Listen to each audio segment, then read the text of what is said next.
Hello, everyone. Once again, this is Dare to Speak. I did a video recently on this particular subject, not too long ago, and it was on police corruption as to why crooked cops do what they do when they abuse their power and things like that, and why they go as far as to harass. I actually I've seen a few documentaries on this one.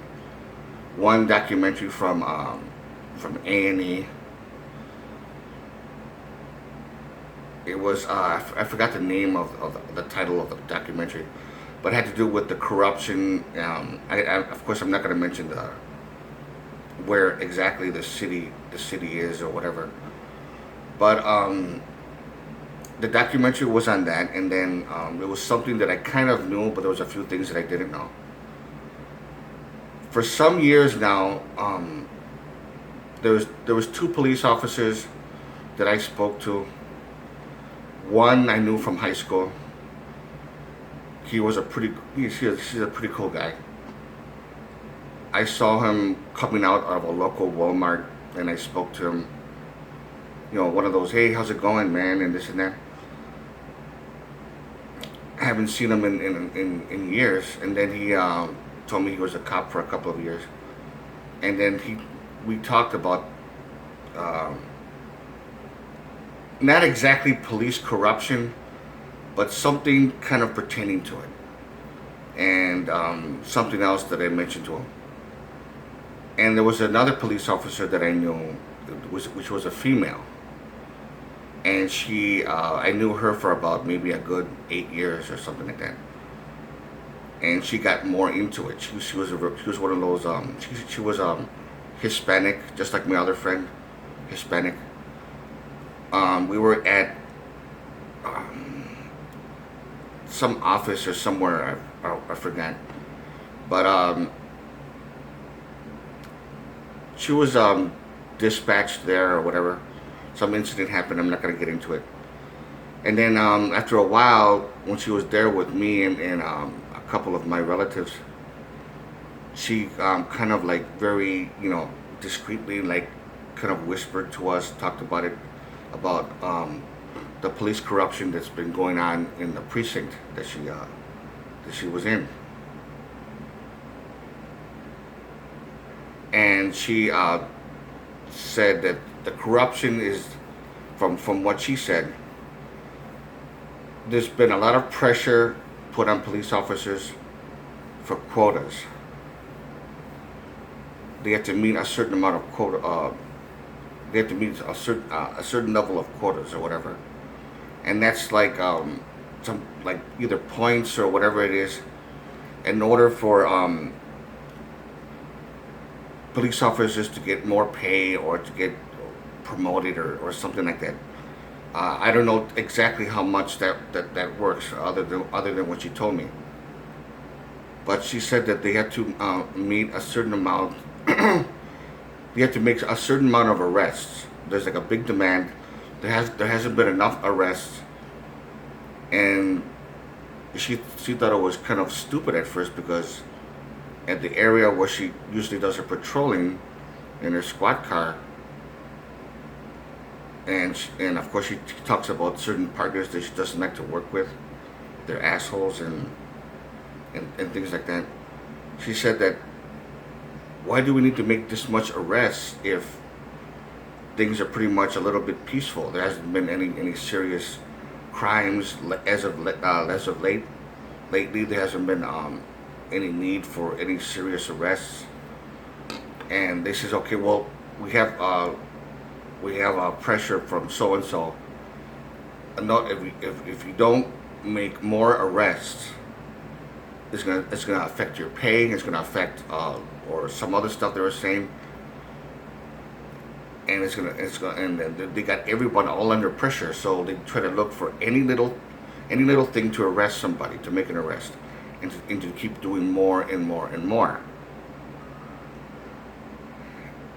And she said these people are so damn corrupted, and you can't believe the shit that they get away with, and how whatever. And she was talking about certain people that she knew, but she was keeping it very quiet, like hush hush, like don't say this out loud, and don't talk to anybody about this. Don't be blabbering this information. And she was telling us all this, and I kind of knew for it to be true from what she told me, even though there was a couple of things that I didn't know, which shocked me. And this was, my God, like, because I haven't spoken to her in about, I would say, I don't know, 12 years or so, or something like that. So this was about maybe 15 or 16 years ago. And then she was telling us all this information, and then quotas is something that they're pushing on these police officers. And she said that some of them have a little bit of psychological problems and emotional problems. Some of them get ticked off very easily. Some of them, and she said that some cops that she actually knew at the precinct, and a few of them that she actually had to work with, they should have partners with, have an enormous fucking I'm the baddest motherfucker that ever lived type of attitude, and they're like bullies. And she said that a lot of them are fucking racist. And she was just saying how they think they're all badass and stuff like that. That there was this one guy that she did not get along with at all, but she had no choice but to work with him. She was telling us all this type of information. Now, how often does something like this happen? You know, it hardly ever happens, you know, as far as from what I know and from people that I know of. And the guy that I know that I seen, that I went with me in high school, coming out of the Walmart, he was telling me, when I asked him about quotas and the pressure and this and that, like, whatever. And he kind of like suspiciously said it like that, and and I told him, well, that's what I heard, from some people, and from what I saw in this documentary, and this and that. And I said, no. I mean, quotas, those type of things, that we don't really deal with that and whatever. And so I let it go. I didn't make a big deal out of it, but I kind of knew just by the way he was behaving, like he didn't want to say anything. And of course, his partner was in the squad car, not too far away. So I can understand that. I didn't expect him to say anything. These are the things that I actually found out. To be true. And for anybody who has any kind of additional information you want to tell me, any comments or whatever, and of course questions, whatever you want to ask me, go ahead, you know what to do. And if you like this video, give it a thumbs up. If you want to subscribe, it's up to you, and this and that, because I want to do more controversial subjects about pretty much about anything. I mean, that's what I've been doing now. I did do a few comedies here and there, and things, and a few other different things. But 95% of what I'm doing of my videos are usually on controversial subjects about anything, especially scary stuff. Hauntings, haunted houses, UFOs and things like that, anything. But even stuff like this, any kind of controversial subjects. So, again, let me know what you think of this video. And to all of you, take care.